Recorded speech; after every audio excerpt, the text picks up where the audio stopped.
A man was paying his wife's hospital bill, but then he noticed something strange. The nurses were not checking the money properly.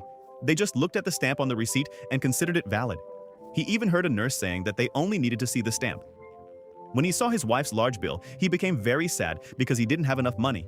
He felt like everything was over.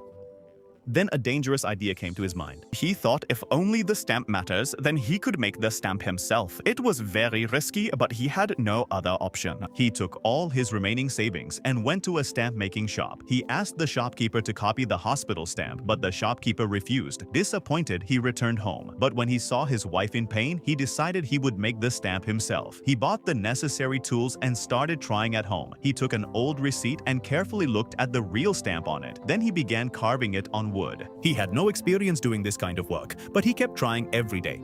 Sometimes he worked at his shop and sometimes sat with his wife in the hospital. He practiced every free moment. Finally, he succeeded in making a stamp that looked real. When he reached the hospital with the fake stamp, his hands were trembling. He had never thought he would do something like this. But when he saw the hope in his wife's eyes, he gathered courage and placed the fake stamp on the receipt with trembling hands. Then he slowly moved towards the nurse's counter. His heart was beating fast. He handed over the receipt and stood holding his breath. But the next moment, something happened that he did not expect. The nurse easily accepted his bill.